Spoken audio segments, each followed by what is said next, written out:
ndisina unotambira kure. Unondida kana ndine mari, kana ndisina unotambira kure.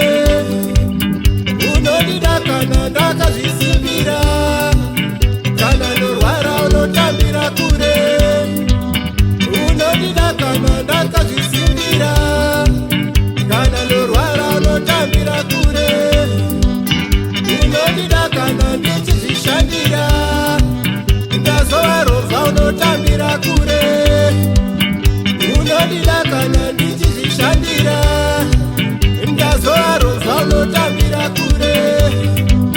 Zvandaiti ndiwe hapa yepamoyo, handaiziva kuti uri pavha.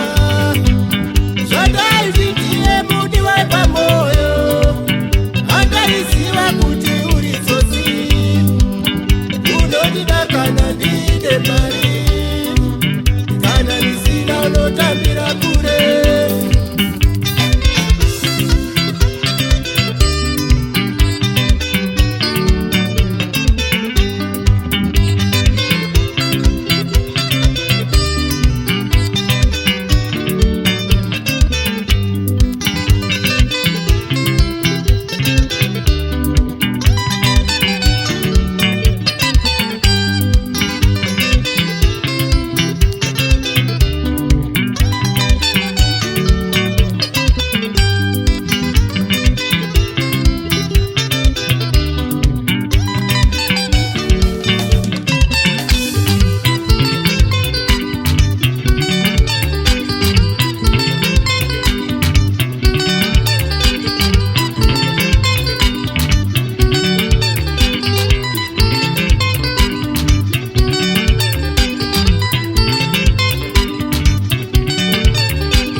Uchinge wachiwa mari, chikonzero mari yakauraisa mwana wa Mwari.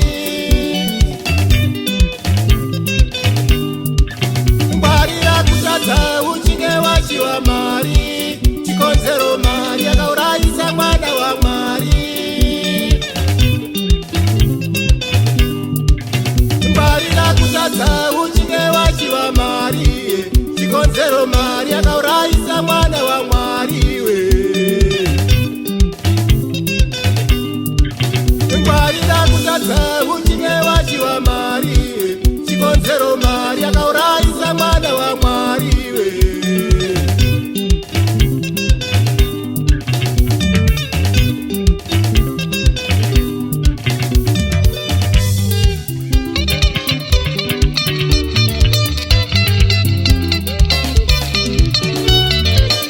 Unondibata sesakire shuga, chaunoda pandiri zvandakatakura.